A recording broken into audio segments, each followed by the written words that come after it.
Hello, lovelies. So I'm finally getting around to voiceovering this video. I've had it done for about 2 weeks now.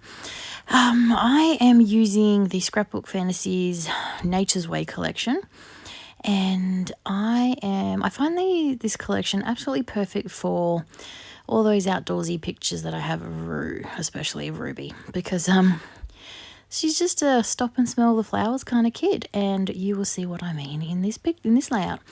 So I'm starting with some paper now. It's very green, but there are some purple flowers on it, but I wanted to bring in more colour. I'm a very bright kind of scrapper. I like my bright colours. And as you can see from my photo, it's her hat is very bright, her dress is very bright, and then of course those flowers. So I wanted to bring some bright colour in. So I do this with my watercolours because it was going to give me the best movement, because I know I just wanted a big block of colour down in my background. Now you will see that my background warps a lot, and you will also see that the paper gets a bit pitted from the water. I did not gesso this in any way. I probably should have put some clear gesso down first, but I don't think before I act. It's an ADHD thing. We all know this. It's also a crazy creative thing. I just went straight in with it. So my paper warps a lot, but I have learnt a trick. It doesn't solve the entire warping issue, but it helps.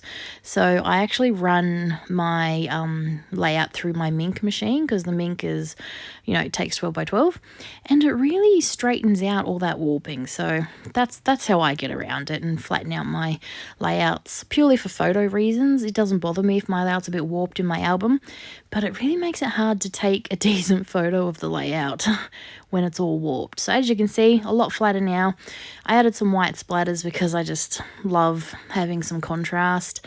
Make sure your layout is dry before you run it through the Mink, otherwise you'll get some, as you can see, my white spot there under my butterfly, totally smeared. But anyway, this is a new stencil I got. It's a butterfly stencil, obviously, and I'm bringing this in just to add some interest to my background and some depth. It's very subtle. It's not very noticeable because I am using a very similar purple to what I've used in my background. So this is a Distress Ink Dusty Concord. So it's a very deep purple. Is it Dusty Concord or is it... what's that preserves one called? It's one of them. And it's very, very deep, very dark. And as you can see, it blends in with my background watercolour beautifully. And it's just to give it a little bit of extra in my background, just a little bit of interest. So it's not designed... If I wanted this to be really noticeable, I'd use a different colour, or I'd use some kind of dimensional paste. But I just wanted a little bit of interest in the background. Same reason I did the splatters. So I'm just going around in a few areas with my sponge. These are actually makeup brushes, but we use them for craft as well. I use them for an ink blending tool. Now I'm going to map my photo. First I'm going to mat it on some white because I felt all these layers and colours in the background. It just needed some white to ground it and also bring in the white of my splatters. And then I'm just matting it on another piece of pattern paper from the collection.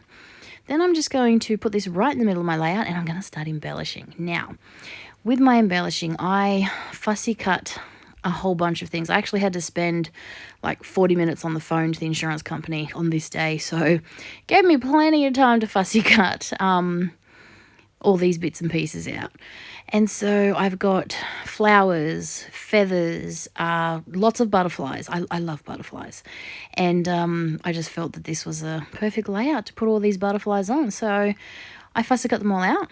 I'm inking the edges just because I had it there and I wanted to add some more. I did distress my edges as well, and then inked them up. And now I'm just going to start embellishing. So I've cut out some of these flowers. So this is actually a picture I took of Ruby at preschool. She was sniffing the flowers in their little Zen garden they have, and it was just too cute. So I had to take a snapshot, and I thought it would be the perfect layout, the perfect picture for a Nature's Way layout. Like I said, I do love all the nature elements in this collection. They just work really well for these types of pictures with Ruby. And I do love the contrast of that really deep green on my layout. So I'm building a cluster off to the bottom left and then the top right as well. And then I'm going to, yeah, just focus my clusters on that area. And then my title is going to go off to the right, you'll see in a minute. But I'm just placing them around. I'm trying not to think about it too much, because when I think about where I'm putting all my layers and my bits and pieces in my clusters, I overthink and it doesn't get, like, I'm always unhappy. So I'm going with the whole stick and plonk mindset lately. I'm trying to just not overthink it. Don't worry, you will see me, you know, trial some pieces here and there and decide not to, as you would have seen with those leaves at the top. But yeah, I know I wanted to use these butterflies a lot on this layout. I think I cut out maybe 5 of them, and I used most of them actually on this layout. But like I said, I love butterflies, and if there was ever a perfect layout for a bunch of butterflies, it's Ruby smelling the flowers.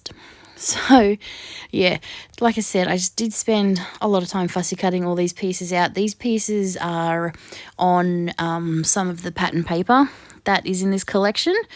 So yeah, that's what I love about the Scrapbook Fantasies collections. You can get die cuts, but also a number of the pattern papers in the collections have elements that you can fussy cut. And, you know, it's good to just sit there. Sometimes when we're watching TV, I'll sit there and fussy cut them out. Or like today when I'm on the phone and I can't record or do a layout or something, well, I'll sit there and I'll fussy cut a bunch of things out. So I cut out some flowers, the butterflies. I love the feathers. Now, it doesn't really go with the layout in any way, shape or form, but I love it. I like them very much, and why not? So yeah, like I said, just adding to my clusters. I will add some little bits of bling here and there. I'm keeping this cluster up the top here very minimal, because I'm going to put my title on this side, and I didn't want it to be too one-sided, too heavy on one side. So I feel like having this big chunky title on the same side as the smaller cluster sort of evens out. I am going to overhang this on my photo just a little bit, because yeah, I just wanted to sort of draw that all together. And like I do a lot of the times, I've kept the chipboard raw, because it just goes with that whole nature feel of this layout. I am going to add some bling to my clusters like I always do. I love to tuck them in and around my little clusters. Now, this is a chipboard title I've had in my Scrapbook Fantasy stash for a while, because I didn't know what I'd use it for. And I think it says, what does it say, mystically magical or something like that. Again, doesn't really make a lot of sense to the layout until I add some journaling under it. So it's sort of journaling, but also sort of like a mini subtitle. So I'm going with mystically magical when you stop and smell the flowers. And I thought that summed up this picture quite beautifully. So let me know what you think. I hope you've enjoyed the video, and yeah, I really love this layout. I really love adding these pictures to my album. Thanks for watching, and I'll be back real soon. Bye for now.